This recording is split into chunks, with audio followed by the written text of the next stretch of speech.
on to chapter 3, which is the Poisson distribution, which is another DRV, but it is separate to the chapter 2 stuff because it's special. So to start off with, we need to realize that the function e to the power of x is equal to 1 plus x over 1 factorial plus x squared over 2 factorial plus x cubed over 3 factorial plus blah blah blah blah.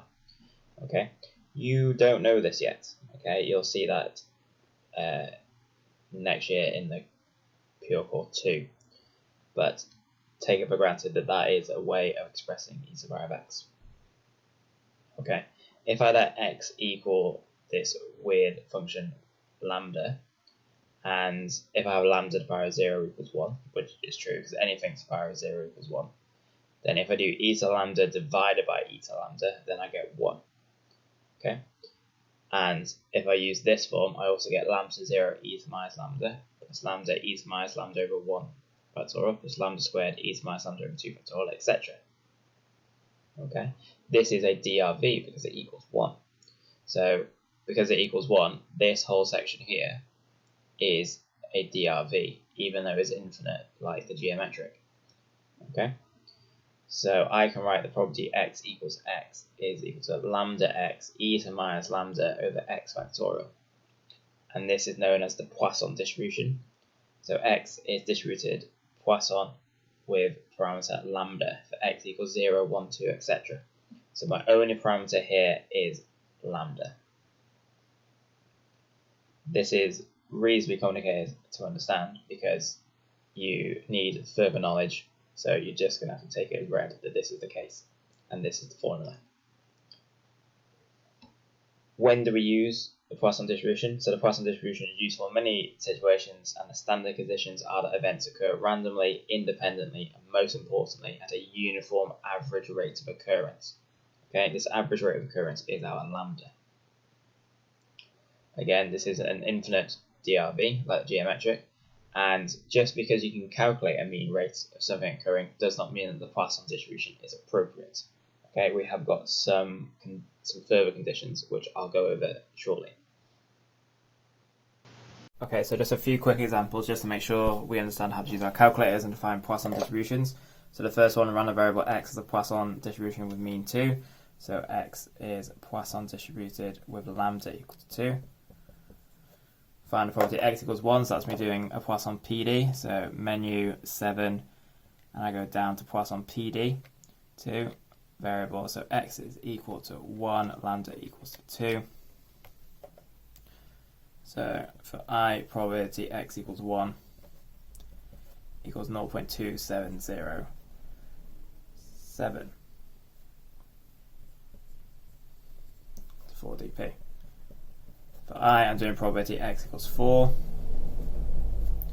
So again, I'm just doing the exact same thing. So x equals 4, lambda is still 2. So here I get 0.0902.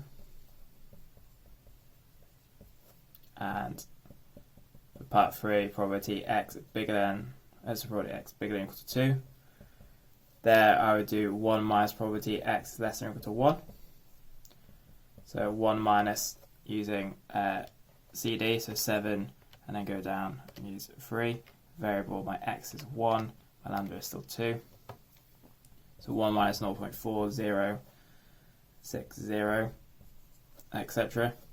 So back to the bit 1 minus answer 0.594. Okay, nice and easy. Let's move these down a little bit. So for question 2, the random variable x has mean 1.5.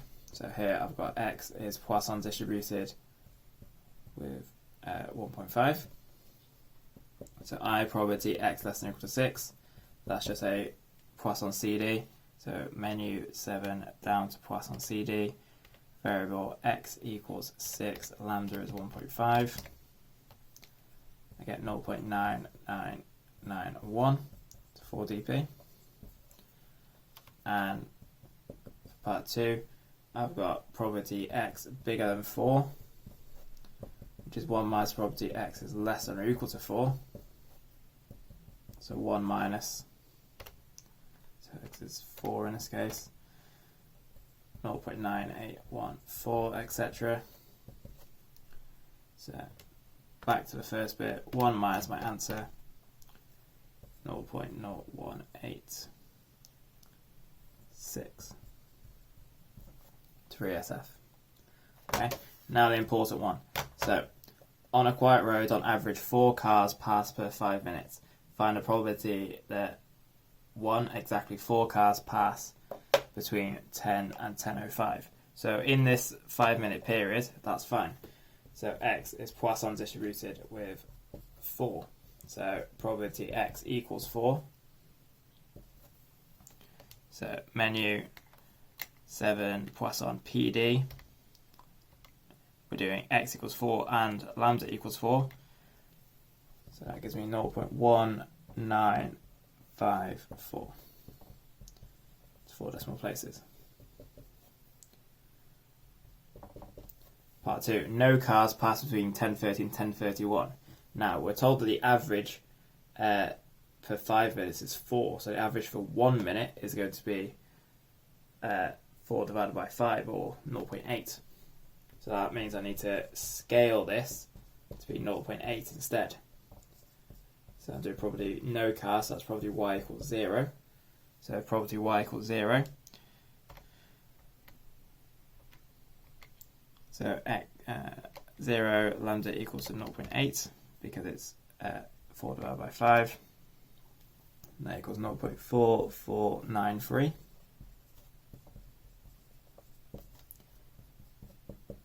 And for part 3, more than 10 cars pass between 11 o'clock and 11:10. So between 11 o'clock and 11:10, that's a 10-minute period. So that means my average rate of occurrence is going to be 8. So I'm doing probability z bigger than 10, which is 1 minus probability of z less than or equal to 10. So use a Poisson CD. So Poisson CD, variable x is 10, lambda is 8. I get 0.8158, or 1 minus that. Ooh.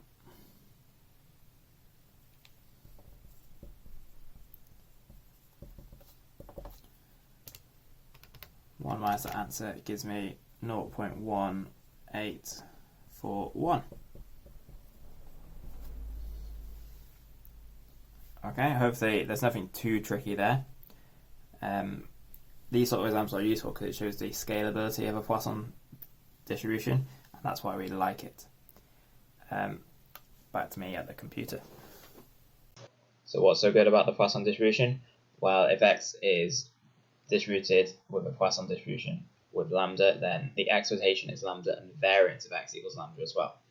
Okay, so this can be used to help decide if a Poisson distribution is a suitable model. So if I've got some data and the expectation is close to the variance, then I can probably use a Poisson distribution. Some other useful points. So the Poisson distribution is scalable, just like in the last example. So if I've got an average rate of occurrence for, say, an hour, I can change that to 2 hours, to 4 hours, to half an hour. The mean rate does not have to be a whole number, even though this is discrete data. This is a common misconception. So the values of x need to be integers, but the lambda does not. A lot of people panic when they get a lambda which is not an integer. It's fine, you can have lambdas which are not whole numbers. And the distribution is not symmetric. Okay, I'll do a quick drawing of what the distribution looks like, but it is not symmetric.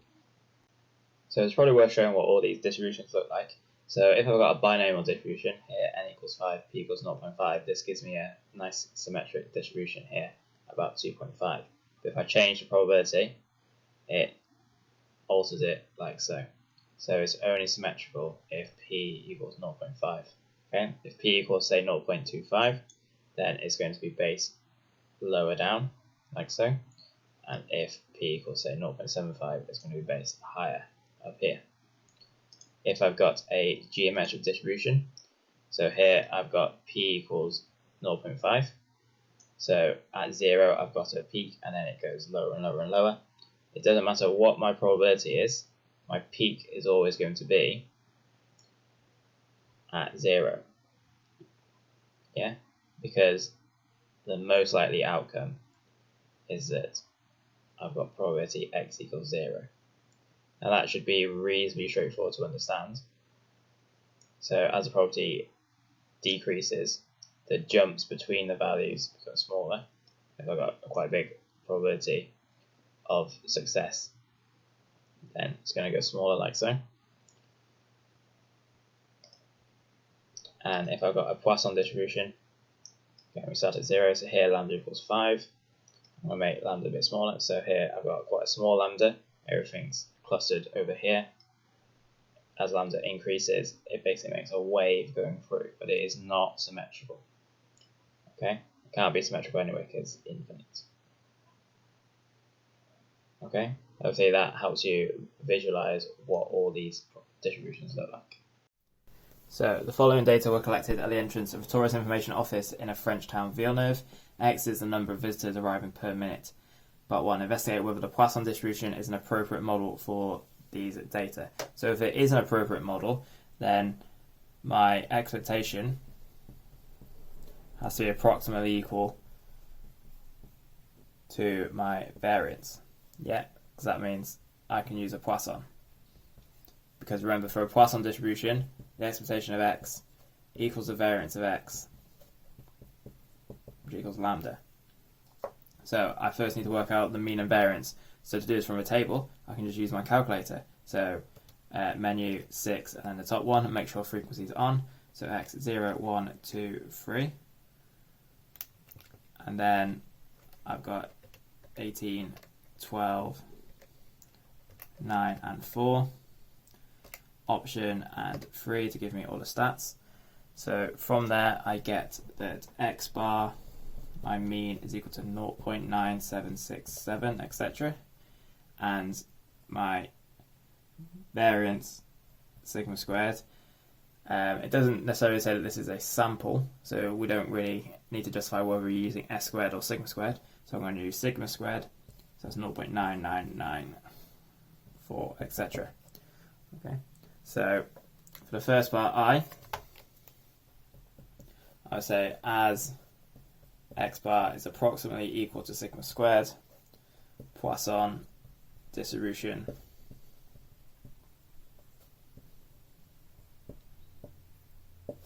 is appropriate.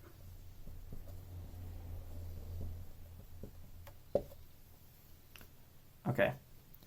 Part 2, calculate the expected frequencies for this distribution used in a Poisson model. Okay, so this is me slowly starting to introduce the idea in chapter 6 when we get to chi-squared. So the expected frequencies. So what I would do for the expected frequency, I would do the probability x equals 0 using a Poisson distribution where lambda equals to x bar, so 0.977 is what I'll use. And then times it by the totals. So my expected frequencies, so x 0, 1, 2, 3. So expected. If I have x is Poisson distributed with 0.977, then I'd have probability x equals 0 times by 43. Probability x equals 1 times by 43. Probability x equals 2 times by 43. And I'll come to the last one in a second. So if I do probability x equals 0, so 7 down to Poisson PD, x equals 0, lambda equals 0.977, and do 43 times by that answer, I get 16.2. Okay, similarly, I will get 15.8 and 7.7 first of all. Now, if I do probability x equals 3, so probability x equals 3, lambda 0.977, and then do that times by 43, I get 2.5. If I add these values up, that will not give me the 43. Now the reason is because the Poisson distribution is infinite. Okay, so when you do any expectations, you need to take that infinite nature into account. This is finite, So I need to make this a 3 plus. So I need to make it infinite. So this final one is probability x is bigger than or equal to 3 times by 43. Okay, so I need to do that probability times by 43 and I get 3.3. And these values now add up to 43. Okay, so this is basically an intro to what we're doing in chapter 6. Okay, so don't worry too much, but hopefully that wets your whistle. Right, one last example. So another really important part about Poisson distributions is you can add them together. Okay, they are combinable. So if x is Poisson distributed with lambda and y is Poisson distributed with mu and z is x plus y, then z is Poisson distributed with lambda plus mu. This should make sense if I'm just adding two means. I should be able to do that. Why is this useful? If I consider this question here, so on a fairly quiet road, on average 15 cars and 4 lorries or vans pass per 5 minutes, assuming that these are independent, find the probability that a total of 18 vehicles pass in 5 minutes. Okay, if this was a non-Poisson question, so if this was say binomial, this would be a nightmare to do. Okay, because if this was say binomial, I would have to do probability of 18 cars times by the probability of 0 lorries or vans plus the probability of 17 cars times probability of 1 lorry or car. Sorry, 1 lorry or van. Yeah, plus etc. etc. etc.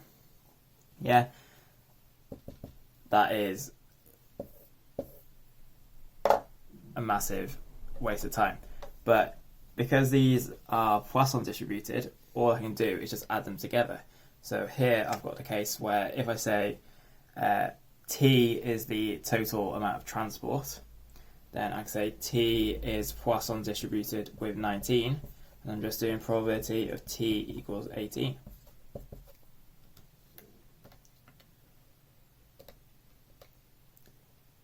X equals 18, lambda equals 19.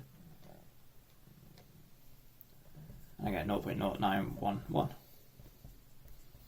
Okay, so a lot easier than doing all these combination questions. Okay, so if you have two variables which are Poisson distributed, you can combine them. Okay, and that's it for chapter 3. All done. Nice, succinct, small chapter. Probably should be included in chapter 2, but that is long enough as it is. Okay.